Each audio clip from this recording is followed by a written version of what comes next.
يا مساء الفل. ازيكم؟ عاملين ايه كلكم؟ يا رب تكونوا بخير. وحشتوني كالعادة طبعا. بس انا يعني النهاردة عايزة اتكلم معاكم في حاجة مهمة جدا. وهي طبعا موضوع الكهرباء والتفاصيل الأخيرة بتاعته، لأن فيه شوية كلام كده طلع في القصة مش مظبوط أو مش صحيح، وحبيت إن أنا أتكلم معاكم على تفاصيل الحدث كله ككل يعني. خلينا نبدأ بس في أول حاجة، إن إحنا عارفين إن بداية المشكلة مع المدير الفني كان بسبب خروج اللاعب من التدريبات، المستبعدين أو البدلاء عقب المباراة اللي فاتت للنادي الأهلي، وإن اللعيب ما شاركش مع زمايله بسبب إن هو غضبان أو زعلان إن هو قاعد على دكة البدلاء أو إن هو احتياطي خلال المباراة.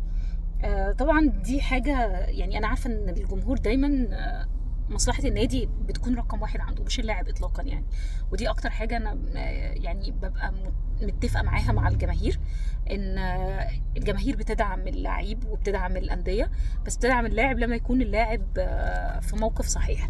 لكن وانس او وقت ما اللاعب يكون غلط في اللحظه دي او في الوقت ده، انا مش هكون مع اللاعب ضد مصلحه النادي اطلاقا. ودي اكتر حاجه بتفق عليها مع الجماهير عموما لأي نادي يعني. فبالتالي هنا في لعيب بيعترض على قرار المدير الفني، اللي بالمناسبة يعني هو مش قرار خاطئ إطلاقا ولا أي حاجة.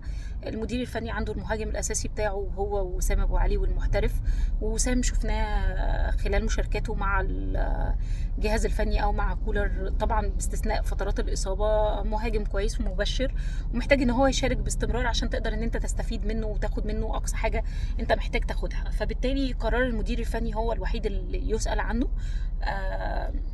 وزي ما انتقدناه في مشاركات مودست الأوقات طويلة، قرار مشاركة وسام أبو علي هو قرار صحيح للمدير الفني، ودي احتياجاته ودي قناعاته، وطبيعي يكون ليه كل الدعم فيها خلال المباريات يعني أو الفترة اللي فاتت.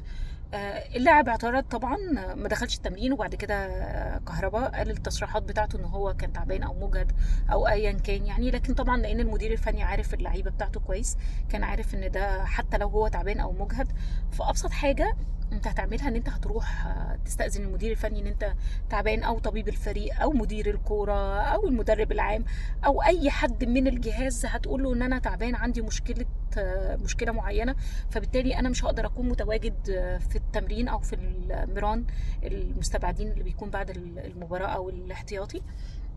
اللي بالمناسبة هو حاجة كويسة جدا، لأن المدير الفني بيعمله لك علشان تعادل الحمل البدني للعيبة الأساسية. يعني هو مش بيعمل حاجة وحشة أو حاجة غلط معاك، على العكس إطلاقا، هو بيعمل لك حاجه مفيده ليك انت.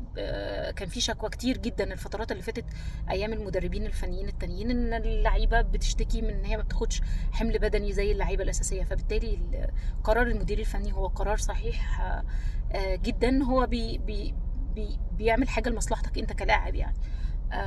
تاخد اذن لو انت مش عايز تشارك في التدريب، او ان انت تعبان، او ايا كان السبب، مش ان انت ما تشاركش في المران منك لنفسك يعني.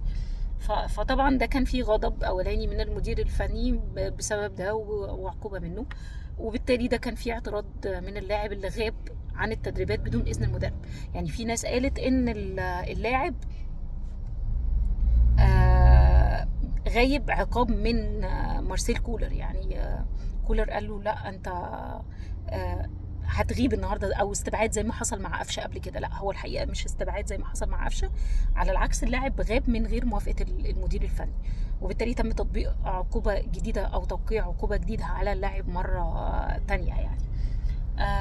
ايا كان فكره ان اللاعب عايز يمشي او عنده عروض، او زي ما بنتكلم عايز يعوض الغرامه، او ايا كانت الاسباب الكتيره اللي انت بتفكر فيها او اللي بتحصل، فلازم لحد اخر لحظه تكون بتحترم المدير الفني بتاعك والنادي وجماهيره، لان احترام الجهاز الفني والنادي هو احترام للجمهور اللي وقف وراك ودعمك كتير جدا السنين اللي فاتت، وان انت ما تتسببش في ازمات جوه اوضه اللبس او مع الجهاز الفني عموما يعني. فطبيعي ان انت تكون بتاخد القرار او حتى بتعترض على قرار المدير الفني بشكل احسن من كده يعني. فقرار كولر صحيح مليون في المية، المدير الفني عمل حاجة صحيحة او اخذ قرار صح يعني. بالتالي انا يعني شايفة ان الغلط هنا وقع على اللاعب، وتطبيق العقوبة بالنسبة للاعب هو عقوبة صحيحة جدا يعني، ما فيش فيها اي خطأ اطلاقا يعني.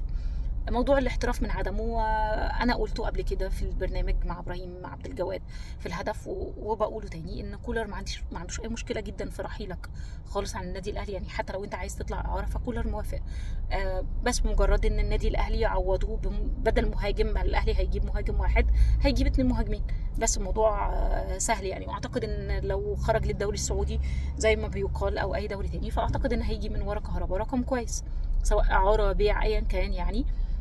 هيجي رقم كويس هيقدر النادي الاهلي ان هو يعوضه بمهاجم تاني كويس برضو يفيد النادي الاهلي. فالموضوع ما فيهوش ازمه، كده كده المدير الفني مش رافض اصلا خروجك، ولا النادي الاهلي بالمناسبه رافض خروج اي لاعب. النادي عنده سياسه ان اي حد هيجي له عرض كويس والنادي هيستفيد منه بارقام كويسه هيقدر ان هو يعوضوا بلعيبه احسن او كاتيجوري اعلى او في الاداء اقوى، فما عندوش اي مشكله خالص في ان اي لاعب يخرج طالما احنا هنقدر ان احنا نعوضه وهناخد مقابل مادي منه كويس يعني.